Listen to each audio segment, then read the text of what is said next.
오늘은 예언대로 성취된 십자가 사건, 이런 제목으로 말씀을 선포하겠습니다. 고대 나라에 아주 잔인한 방법으로 사형을 집행한 나라가 있습니다.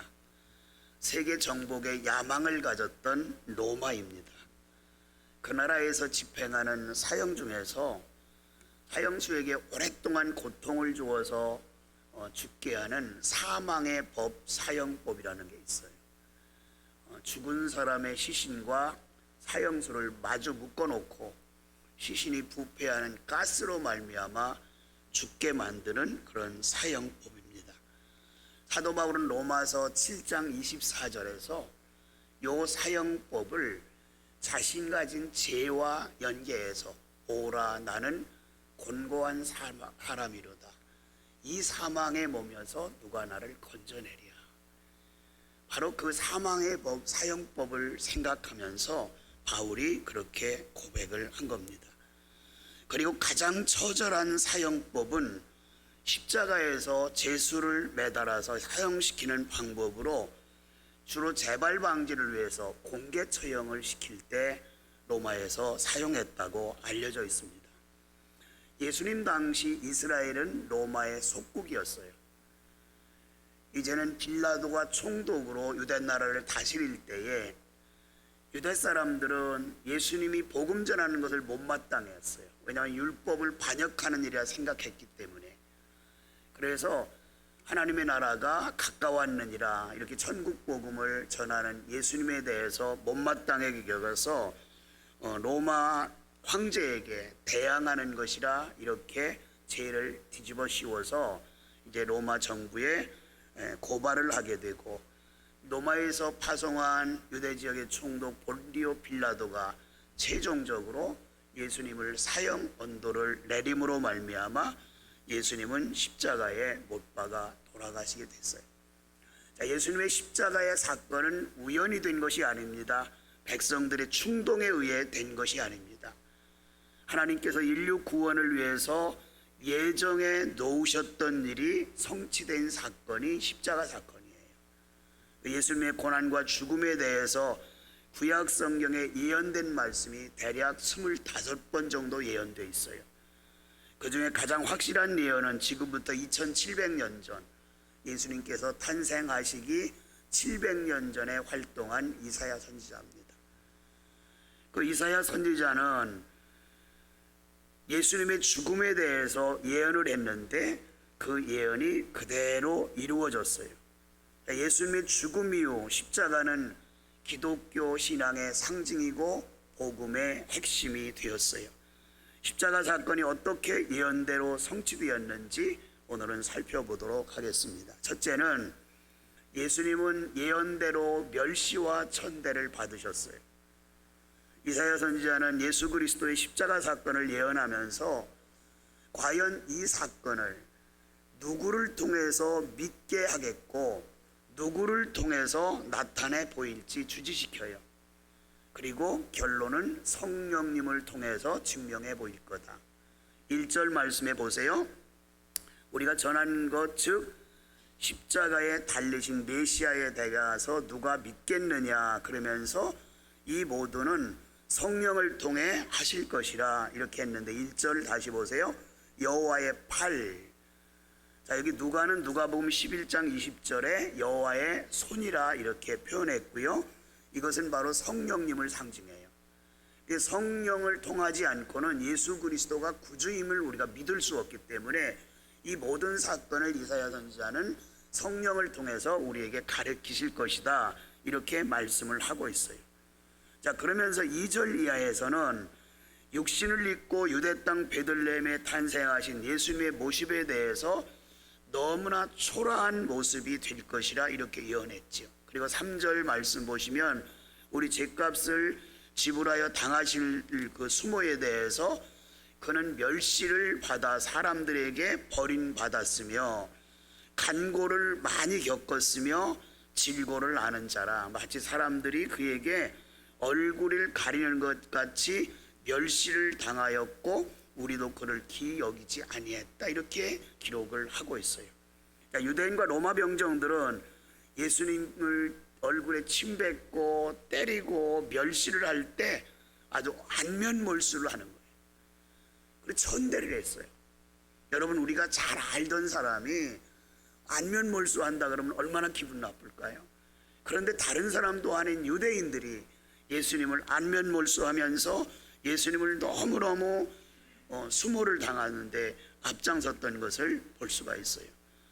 예수님이 십자가 위에 매달아 놓고 온갖 비난과 욕설을 다 퍼부었어요.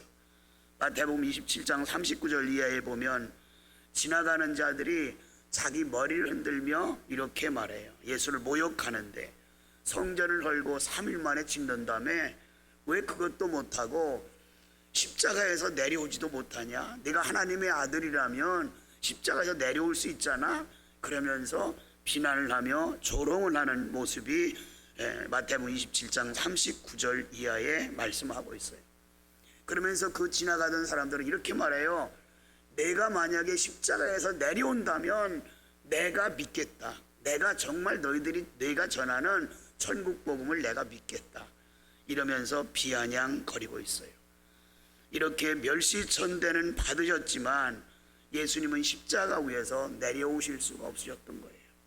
그 모든 일이 우리를 구원하기 위한 하나의 과정이고 우리 죄 때문에 멸시천대 받는 것이 당연한 것이기 때문에 그 수모를 몽땅 받으시는 것이 기꺼이 수용이 됐기 때문에 예수님은 아무 소리 않고 멸시천대를 다 받으셨어요.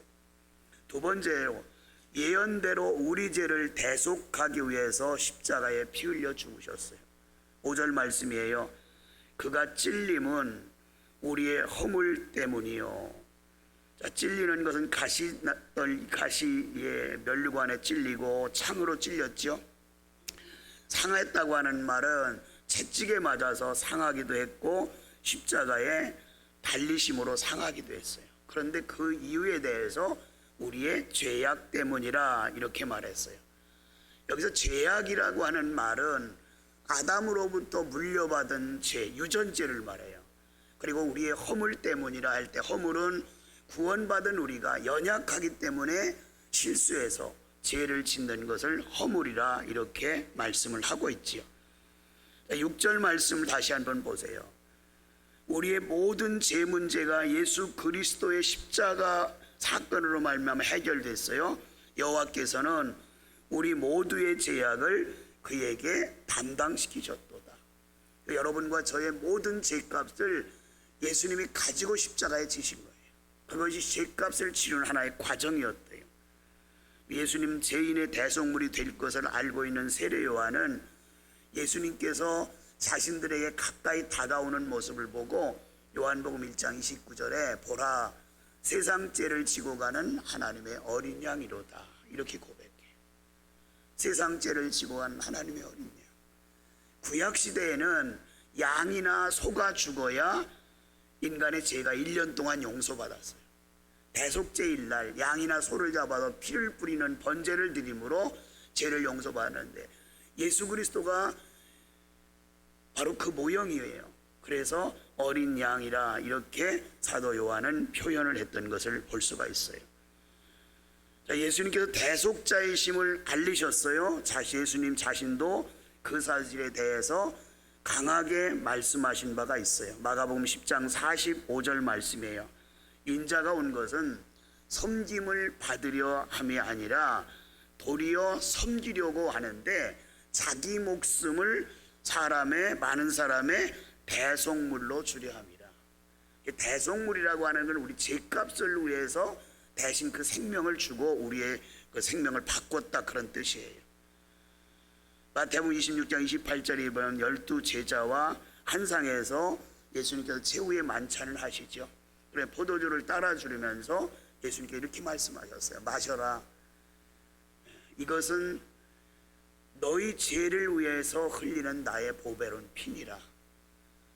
포도주를 나누면서 성찬을 나누면서 예수님은 피를 강조했어요. 예수님의 죽음을 의미한 거죠. 십자가에서 흘리신 예수 그리스도의 피는 우리 죄를 대속하기 위해서 흘리신 피예요. 세 번째는 예언대로 하나님의 뜻에 순종하셨어요. 레위기 17장 11절에 보면 피 흘림이 없은즉 제사함이 없다 그랬어요. 그래서 피를 흘려야 죄가 용서받는데, 구약시대는 아까 말씀드렸듯이 양과 소를 잡아서 피를 뿌림으로 우리 죄를 용서받았어요. 그런데 구약의 제물이 죽는 것은 유효기간이 1년밖에 안 돼요. 7월 15일 날이 대속제일인데 7월 15일만 되면 다시 양과 소를 잡아서 희생제물을 드리고 속죄제를 드리고 이랬거든요. 그런데 예수님은 유효기간이 피가 1년이 아니라 영원히 이제 유효하다는 것을 강조해요. 히브리서 기자는 히브리서 9장 22절에 피 흘림이 없은즉 사함이 없느니라, 그렇게 레위기서 17장 11절 말씀을 인용하면서 한 번 믿으면 영원토록 효력이 있는 예수 그리스도의 피가 우리를 정결하게 한다고 히브리서 9장 26절에 이렇게 말해요. 이제 자기를 단번에 제물로 드려 죄를 없이 하시려고 세상 끝에 나타나셨느니라. 단번에 제물로 드려서 다시 당신의 몸을 단번에 십자가에서 제물이 되어서 피 흘려 돌아가심으로 우리 세상 모든 사람의 죄를 담당하셨다, 그렇게 말씀을 하고 있어요. 예수님께서는 피가 없으신 죄가 없으신 자신이 죽어야만 하나님께서 원하시는 대로 죄인을 구원할 수 있다는 사실을 알고 계셨어요. 그래서 고난이 십자가에 피 흘려 돌아가시는 것이 너무 힘들고 버겁지만 묵묵히 순종을 할 수밖에 없었어요. 이사야 선지자는 그 모습에 대해 본문 7절에 이렇게 기록했어요.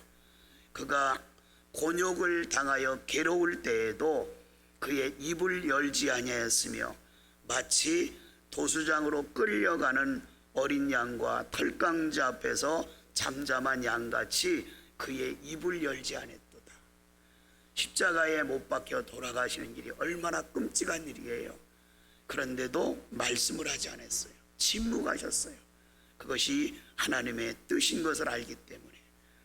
예수님께서 하나님의 뜻에 순종한 것에 대한 평가를 이사야 선지자는 본문 10절에 이렇게 기록하고 있어요. 여호와께서 그에게 상함을 받게 하시기를 원하사 질고를 당하게 하셨은즉 그의 영혼을 속건제물로 드리게 이르면 그가 씨를 보게 되며 그날을 갈 것이요 또 그의 손으로 여호와께서 기뻐하시는 뜻을 성취하리로다. 여기서 여호와께서 기뻐하시는 뜻은 구속의 은혜예요. 여러분과 저의 구속의 은혜를 위해서 예수 그리스도가 십자가에 피 흘려 죽을 수밖에 없는 거예요. 그런데 하나님께서는 애아들을 내어놓고도 예수님이 십자가에 피 흘려 죽으셨는데 그 일을 하나님께서 기뻐하셨다. 왜냐하면 하나님의 뜻이 성취됐기 때문에. 누가복음 22장 42절 말씀에 보면 예수님도 육신의 몸을 입으시고 이 땅에 오셨기 때문에 죽고 싶지 않아요. 그래서 겟세마네 동산에 기도하러 가서 하나님 앞에 이렇게 기도하죠. 하나님, 할 수만 있으면 이 잔을 내게서 옮겨주시면 안 돼요. 이 잔을 옮겨달라는 말은 죽음을 면하게 해주면 안 되냐는 거예요. 그런데 기도하시던 예수님은 당신 자신이 이 땅에 오신 목적이 뭔지, 하나님께서 왜 이 땅에 당신 자신을 보냈는지 알고 계세요. 그래서 그는 곧바로 기도 제목을 바꾸죠. 그러나 내 원대로 마시고 아버지의 원대로 하시길 원합니다. 그 말은 뭐예요? 하나님이 원하시는 대로 나는 순종하며 가시겠다. 그래서 십자가에 피 흘려 돌아가셨어요. 평생을 중국 선교를 위해서 헌신했던 영국 선교사 허드슨 테일러가 있어요. 주변에 많은 사람들이 그를 보면서 존경하는 거예요. 타국에 와서 일생을 그 중국 선교를 위해 헌신하는 그 모습을 보면서. 근데 헌신하는데 그냥 마지못해서 오는 것이 아니라 항상 기쁨이 충만한 거예요. 많은 사람들이 허드슨 테일러 선교사에게 이렇게 물었어요. 당신은 고국도 아니고 타국인 중국에서 선교하면서 힘들어 할 텐데 항상 표정이 밝고 행복한 이유가 뭡니까? 그랬더니 테일러 선교사가 이렇게 말하는 거예요. 예, 그것은 이런 겁니다. 오케스트라 단원이 연주를 하기에 앞서서 악기를 다 조율하지요. 만약에 그가 연주가 끝난 다음에 악기를 조율한다면 뭐가 모자란 사람이겠지요. 저는 하나님의 일을 위해서 눈을 뜨면 아침에 내 자신이 오늘 어떻게 하면 하나님의 뜻에 맞춰서 살아갈 건가, 이것을 생각합니다. 그리고 하루의 선교사역을 감당하면서 하나님의 뜻에 합당하다고 생각하는 삶을 살기 때문에 나는 행복합니다. 바로 여러분과 제가 그런 생각을 가져야 돼요. 하나님의 뜻을 위해 살아야 돼요. 하나님께서 기뻐하신 일이라면 내가 좋아하는 일을 과감하게 포기할 수 있어야 돼요. 우리 새벽 기도 시간은 기도하는 시간은 맞습니다. 우리가 예배하는 시간도 예배하는 시간이 맞아요. 그런데 기도하는 시간과 예배하는 시간은 하나님 뜻과 내 뜻을 맞추는 시간임을 믿으세요. 그런데 내 뜻에 하나님의 뜻을 맞추려면 안 돼요. 하나님의 뜻에 내 뜻을 맞춰야 돼요. 그럴 때 하나님께서 기뻐하시고 우리에게 축복을 주시는 거예요. 복음의 핵심인 십자가 사건은 구약 성경에 예언된 대로 2000년 전에 성취됐습니다. 예수 그리스도의 십자가를 생각하며 은혜와 머무르는 복된 성도들이 되기를 주님의 이름으로 축원합니다.